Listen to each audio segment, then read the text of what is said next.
Let's be honest, we all crave happiness. It's a universal desire, something that connects us all. We seek it in our daily lives, in our relationships, and in our personal achievements. We often think that if we could just capture that one perfect moment, everything would fall into place. We chase it like a winning lottery ticket, believing that the next big thing will finally bring us the joy we seek. Whether it's a promotion at work, a new relationship, or even a material possession, we are constantly on the hunt for that elusive feeling of contentment. But what if I told you that this pursuit of pleasure could be the very thing holding you back? What if the constant chase is actually preventing you from experiencing true happiness? It's a paradox that many of us fail to recognize. What if true happiness lies not in chasing fleeting highs, but in mastering your emotional world? Imagine a life where you are in control of your emotions, where external circumstances don't dictate your inner peace. This is not just a fantasy, it's a possibility that we can all achieve. The truth is, our emotions, while powerful, can often lead us astray. They can cloud our judgment and make us act in ways that are not in our best interest. Understanding this is the first step towards emotional mastery. They are remnants of our evolutionary past, designed to keep us safe from danger. In ancient times, these emotional responses were crucial for survival.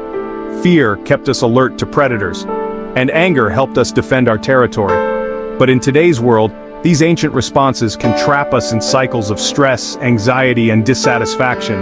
The threats we face are no longer physical but psychological, and our old emotional responses are not always helpful. Think about it. How often do you get caught up in anger, worry, or self-doubt? These emotions can be overwhelming and can prevent us from seeing the bigger picture. They can make us feel stuck and powerless. These negative emotions, while unpleasant, hold valuable lessons. They are not just obstacles to be overcome, but signals that something in our life needs attention. They can guide us towards personal growth and self-awareness. They are signals pointing us towards growth and self-awareness.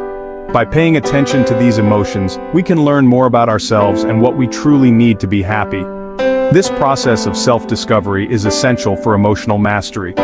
In this essay, we'll embark on a journey to understand and master these powerful forces within us.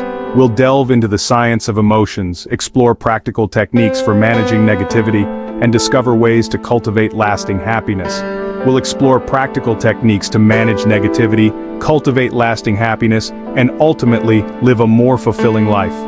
By the end of this journey, you'll have the tools and knowledge to take control of your emotional world and create a life filled with genuine joy and contentment. Imagine this. You're about to give a big presentation. Your heart races, your palms sweat, and your mind races with thoughts of potential disaster. These physical sensations are not your enemy. They are your body's way of preparing you for a challenge.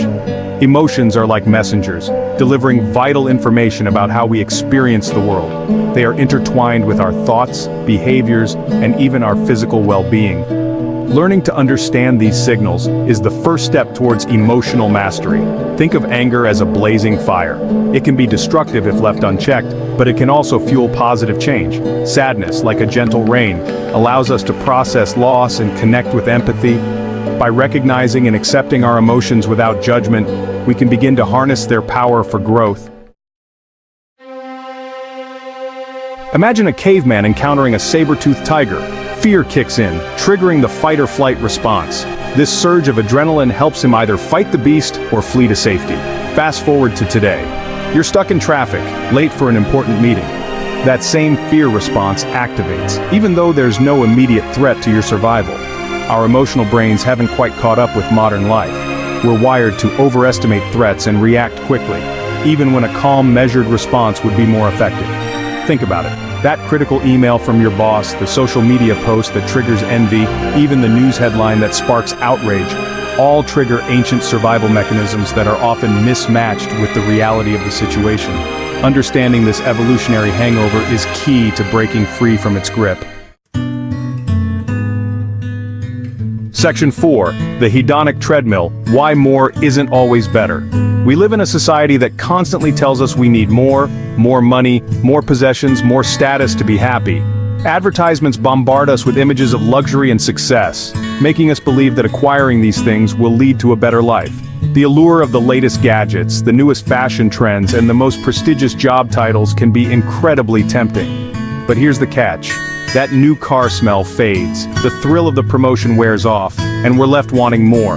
The initial excitement of a new purchase or achievement is often short-lived. We quickly adapt to our new circumstances, and the happiness we once felt diminishes. This constant cycle of desire and temporary satisfaction can leave us feeling empty and unfulfilled. This is the hedonic treadmill in action. The term hedonic treadmill refers to the phenomenon where people repeatedly return to a baseline level of happiness despite positive or negative events. No matter how much we acquire or achieve, our overall happiness remains relatively constant. We chase after pleasure and material rewards, only to find our happiness levels quickly returning to their baseline. This relentless pursuit can be exhausting, both physically and emotionally. We may find ourselves constantly striving for more, yet never truly feeling satisfied. It's like running on a treadmill. We're putting in effort, but not really getting anywhere. Despite our best efforts, we remain in the same place, always yearning for the next big thing that we believe will finally make us happy. True, lasting happiness doesn't come from external validation or material possessions. While these things can provide temporary pleasure, they are not the foundation of a fulfilling life. Instead, we must look inward and focus on what truly matters. It comes from cultivating inner peace, meaningful connections, and a sense of purpose. Building strong relationships with family and friends, engaging in activities that bring us joy, and contributing to our communities can provide a deeper sense of satisfaction. Instead of chasing the next big thing, focus on experiences that bring you joy, nurture your relationships, and contribute to something larger than yourself. These experiences create lasting memories and a sense of fulfillment that material possessions cannot provide. These are the ingredients of genuine fulfillment. By shifting our focus from external rewards to internal growth and connection, we can break free from the hedonic treadmill and find true happiness. Section 5. Emotional First Aid, Taming Negative Feelings. In this chapter, we will explore practical strategies to manage and tame those negative feelings that can sometimes overwhelm us. We all experience negative emotions. It's part of being human. These emotions can range from mild irritation to intense anger, from fleeting sadness to deep despair. They are natural responses to the challenges and stresses we face in life. But what separates those who thrive from those who merely survive is the ability to manage these feelings effectively. Thriving individuals have learned to harness their emotional responses, turning potential setbacks into opportunities for growth and resilience. Think of it like having a well-stocked emotional first aid kit. Just as you would prepare for physical injuries with bandages and antiseptics, you can prepare for emotional challenges with tools and techniques that help you stay balanced and grounded. One powerful tool is detachment. Detachment doesn't mean ignoring your feelings or pretending they don't exist. Instead, it involves creating a mental space where you can observe your emotions without being overwhelmed by them. When you find yourself caught in a spiral of negative thoughts, try observing them with a sense of curiosity rather than judgment. Imagine you are a scientist studying your own mind. What patterns do you notice? What triggers these thoughts? This shift in perspective can help you gain insight and reduce the power these thoughts have over you. Ask yourself, are these thoughts helpful? Are they true? Another technique is labeling. By identifying and naming your emotions, you can create a sense of order and understanding. This simple act can make a significant difference in how you experience and respond to your feelings. Simply naming your emotions, I'm feeling anxious or I'm feeling overwhelmed, can create distance between you and the feeling, lessening its intensity. This practice helps you recognize that emotions are temporary states, not permanent conditions. Remember, emotions are like waves, they rise, crest, and eventually subside. Just as waves in the ocean are influenced by the wind and tides, our emotions are influenced by our thoughts and experiences. By understanding this, we can learn to ride the waves rather than being swept away by them. By learning to ride the waves rather than getting swept away, you can navigate the ups and downs of life with greater ease.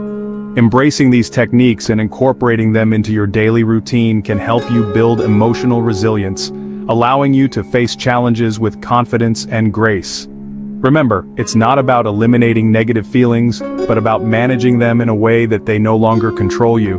With practice, you can transform your emotional landscape and lead a more balanced, fulfilling life.